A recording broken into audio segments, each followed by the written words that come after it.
You're driving home. Maybe you're thinking about the grocery list or a meeting tomorrow. You see the flickers of red and blue in your rearview mirror. Your first thought is a minor annoyance. Is a taillight out?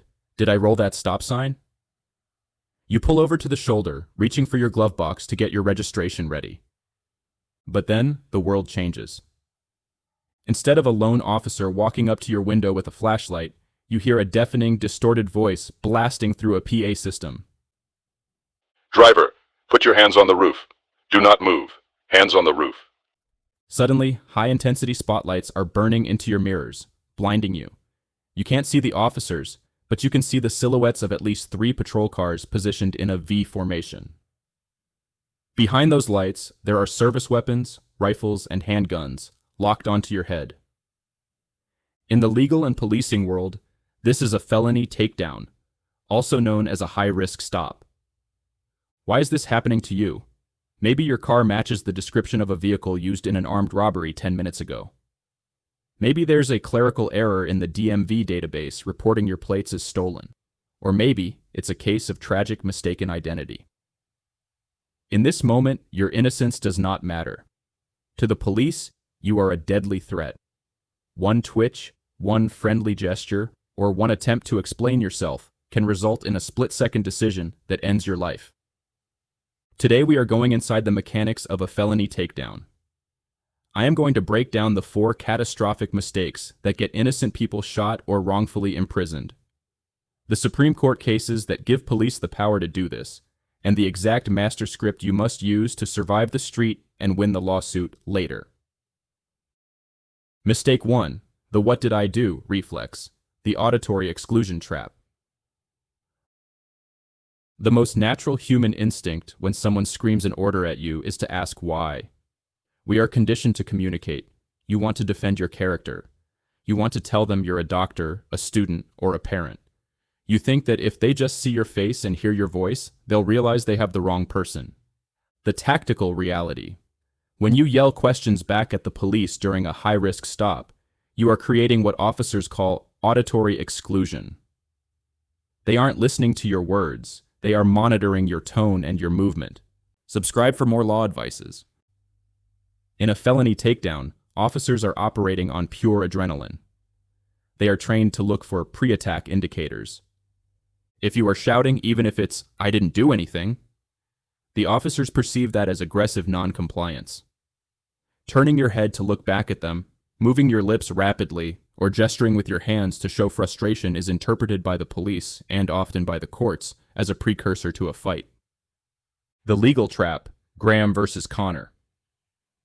Under the Fourth Amendment, specifically the reasonableness standard established in Graham versus Connor, 1989, an officer's use of force is judged based on the perspective of a reasonable officer on the scene. The court doesn't look at your intent, it looks at the officer's perception. If you are shouting and failing to follow the command to be silent, the officer can legally justify escalating force.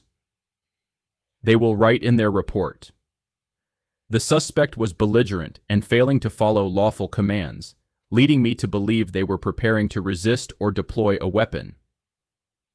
The fix. Silence is your greatest tactical advantage. In a high-risk stop, the side of the road is not a courtroom. You will not win an argument against a megaphone. Every word you say while the guns are drawn is a data point they will use against you. Your only job is to be a statue. Shut your mouth, stare straight ahead, and follow the physical commands. We will argue the why in an air-conditioned office with a court reporter present later. Mistake 2. The helpful reach, the death zone. In a normal traffic stop, you reach for your wallet to be helpful and speed up the process. In a felony takedown, reaching for your ID is the fastest way to get killed. The tactical reality. Police Academy training drills one phrase into every officer's head: the hands kill. Officers are trained that a suspect can draw and fire a concealed weapon in less than 0.5 seconds. If the police have initiated a high-risk stop, they already believe there is a high probability of a firearm in your vehicle. If they see you reach toward the center console, under the seat, or even toward your sun visor. They are not going to wait to see if you're holding a leather wallet or a semi-automatic pistol. The high-intensity lights are designed to make your movements look like jerky, high-speed shadows. A helpful reach for your insurance card looks identical to a deadly reach for a gun. The legal trap. The courts give incredible deference to officers in these split-second moments. If you reach down and the officer fires, the law will almost always side with the officer. They will argue that based on the totality of the circumstances, the reported crime, the high-risk nature of the stop, and your furtive movement, their fear was objectively reasonable. You can be 100% unarmed and 100% innocent, and the shooting will still be ruled justified because you tried to be helpful. The fix. You must treat your hands as if they are made of glass. Keep them visible at all times. If the PA system says hands on the roof, you put your palms flat on the exterior metal of the roof where every officer can see every finger. Do not move them to swat a fly. Do not move them to turn off the radio. Move only when told, and move at 10% of your normal speed. Slow, deliberate movements signal to the police that you are not a threat. Mistake 3. The voluntary extraction, surrendering the box. When the tension is at its peak, many drivers think, if I just get out of the car with my hands up, they'll see I'm not a threat and they'll calm down. The tactical reality. Never open your door and step out unless you are specifically ordered to do so. Opening your door unprompted is considered a hostile transition. The police don't know if you're stepping out to surrender or stepping out to use the car door as cover for a shootout. If you pop that door open, you are likely to be met with a barrage of less lethal or lethal force immediately. Furthermore, once you are out of the car, you are in what we call no man's land. You have no protection, and the officers have no way to clear you without physically tackling you to the ground. The legal trap, the plain view doctrine. When you exit the car voluntarily, you often leave the door wide open. This triggers the plain view doctrine. If you are standing outside the car and the officer sees a holster, a glass pipe, or even a large amount of cash through the open door, they no longer need a warrant or your consent to search. You have just donated the interior of your car to the state. The fix: stay in the box. Your car is a physical barrier that keeps the situation contained. Wait for the specific command. Driver, use your left hand, reach outside the window, and open the door from the exterior handle. Subscribe for more law advices. By following this specific sequence, you are proving that you are under their control. When you eventually exit, keep your hands up and do not attempt to help them by explaining what is inside the car. Mistake 4. The safety sweep consent, the post-cuff trap. This is the mistake that ruins lives after the immediate danger has passed. Once you are out of the car, walking backward toward the sound of the officer's voice, you will be ordered to your knees. You will be handcuffed. This is standard procedure for a high-risk stop. Once the threat is neutralized and the guns are holstered, the lead officer will change their tone. They go from soldier to investigator. They'll say, "Look, we're sorry about the intensity. We had a report of a car just like yours involved in a shooting. You're probably the wrong guy, but I just need to do a quick safety sweep of the front seat to make sure there are no weapons before I let you go. You don't mind, right?" The tactical reality: you're shaken, your adrenaline is crashing. You are desperate to prove you are a good person. You think saying yes is the final step to getting the handcuffs off. But here is the reality. A protective sweep under Michigan v. Long is legally limited to a quick look for weapons in areas where a person could hide. If you give consent, that limit disappears. Now they can look in the glove box, under the floor mats, and inside your center console.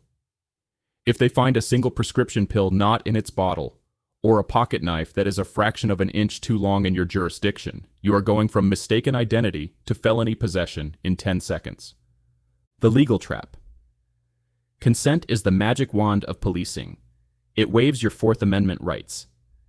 If the stop was actually illegal, meaning they had no real reason to pull you over, a good lawyer can usually get all evidence thrown out, unless you consented. Consent cures an illegal stop. If you say yes, you have just legalized every single thing they do to you for the rest of the night. The summary, the master protocol. A felony takedown is a high-stakes chess match. They have the guns, you have the Constitution. To win, you must survive the street so your lawyer can win in court. Use the Compliance Silence Assertion, CSA model. Phase 1. Physical compliance. When the guns are out, you are a robot. Hands on the roof, fingers spread wide. The only words you speak. Officer, I am moving in slow motion. I am unarmed. I am complying with all commands. The exit. Reach outside the window to open the door. Walk backward toward their voice. Keep your hands high. Phase 2. Legal assertion, the master script. Once you are handcuffed and the officer begins to ask questions or requests a search. Officer, I am complying with your physical commands for my safety. However, I am not consenting to any searches of my person or my vehicle. I am invoking my Fifth Amendment right to remain silent, and I want my lawyer. Am I free to leave, or am I being detained? Why this works? You survived by not reaching and not shouting. You gave them no reasonable excuse to use force. You locked the evidence. By denying consent on camera, you ensure that any search they conduct must be backed by a rock-solid, articulable, probable cause. If they were wrong about the car, the search is illegal. You preserve the lawsuit. By stating you are complying for your safety, you are making it clear that you are being coerced, which helps your lawyer argue that any cooperation wasn't truly voluntary. The result: if they realize they have the wrong person, they will let you go. If you talked, apologized, and consented, you've given them a get-out-of-jail-free card for their mistake. If you stayed silent and denied consent, they are on the hook for every second they kept you in those cuffs. Stay calm, stay visible, stay silent.